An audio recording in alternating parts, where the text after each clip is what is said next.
이거는 단순한 예산 삭감이 아니라 이건 국민 약탈 행위다라고 말씀하시면서 대통령으로서 나는 이건 더 이상 묵과할 수 없다. 어떻게 견제할 수 있는 수단이 없다. 그 방법이 한 가지 있는 것이 바로 비상계엄밖에 없었다. 그래서 참 피를 토하는 심정으로 대통령께서 비상계엄을 결심을 하시게 된 것입니다. 시작하겠습니다. 증인은 대통령에게 12월 3일 비상계엄 선포를 건의한 사실이 있죠. 예, 그렇습니다. 대통령은 증인에게 미래 세대에게 제대로 된 나라를 물려줘야 하는데 야당의 횡포가 극심해 답답하다는 심정을 자주 토로하셨죠. 예, 그렇습니다. 특히 대통령께서는 거대 야당이 국민의 삶과 민생에는 전혀 관심이 없고 오직 세 가지 방탄, 탄핵, 특검 여기에 매몰되어 있는 것에 대해서 굉장히 우려를 많이 하셨고 안타까워하셨습니다. 예, 그렇습니다.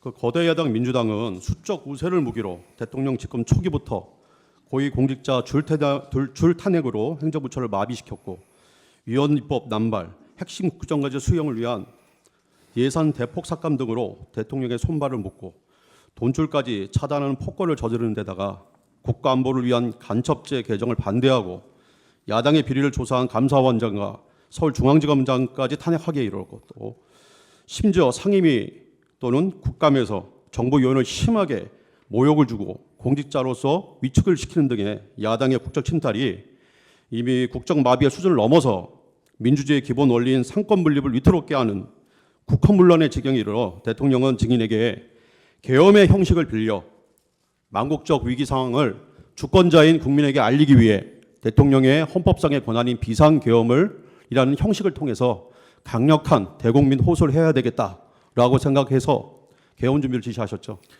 그렇습니다. 대통령께서는 22번의 불법적인 탄핵 발의에 대해서 이것은 우리 헌정사에도 없지만 이 지구상의 어느 나라에도 이런 사태가 없다. 이건 초유의 사태다. 그러시면서 이것은 정말 의회 독재의 폭거다. 그렇게 말씀하셨고요. 이와 함께 재판 결과가 자기 마음에 안 든다고 해서 불리하다고 해서 해당 판사를 탄핵하겠다고 급박을 하고 또 자기와 관련된 수사를 하고 있는 검사를 무더기로 탄핵을 하고 이렇게 하면 사법 정의가 제대로 서겠는가? 그리고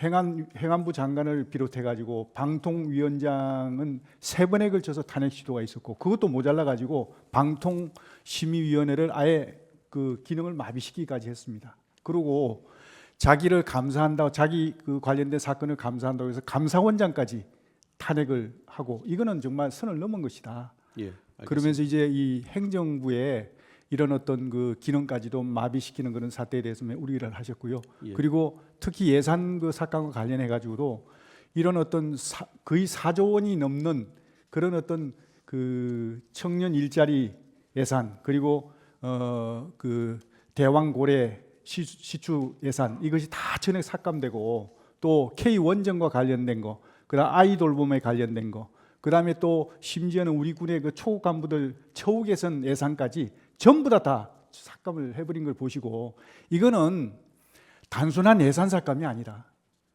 우리 국민의 삶을 약탈하는 거다.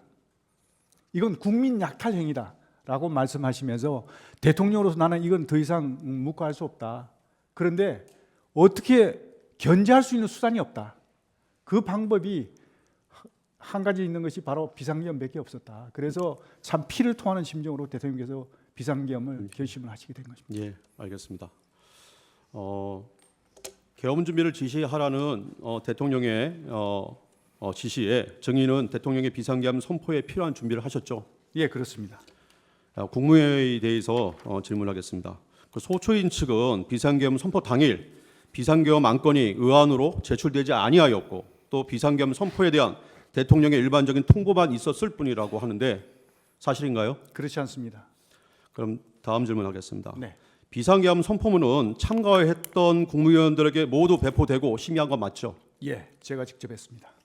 대통령실에서 국무위원들을 소집했고 약 20시 경부터 국무위원들이 한두 명씩 모이기 시작했고 국무위원들은 마지막으로 장관 오영주가 24년 12월 3일 22시 17분경에 도착하면서 국무위원 구성원 11명이 모이게 됐고 의사 종족소를 충족하게 되었고 국무회의 심의를 거쳐서 계엄을 선포하게 된 것이죠. 그렇습니다. 오랫동안 심의를 한 사람들은 한 2시간 넘게 심의했죠. 2시간 반 정도 했습니다. 예. 배포된 계엄 선포문에는 죄송합니다. 네. 다시 1시간 반 이상 했습니다. 1시간 반 이상입니까? 네. 예, 알겠습니다. 배포된 계엄 선포문에는 어떤 내용이 기재되어 있었습니까?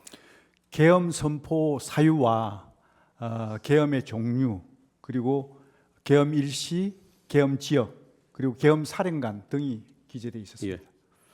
비상계엄은 매우 전격적이고 보완이 필요한 사항이라 배포에 대해서는 국무회의 규정 제3조 제4항 및 제5항에 따라서 긴급한 의안이면 미리 제출할 필요가 없는 것이고 따라서 배포하지 않고 당일에 배포한 것이 맞죠. 예, 그렇습니다. 당시 국무회의 의사록이 작성되었는지 묻고 싶습니다. 그거는 사실 행안부소관이라 제가 좀 제대로 알지는 못하고 있고요. 다만 그 회의 결과에 대한 결과물은 남아 있는 것으로 알고 있습니다. 예, 알겠습니다. 네.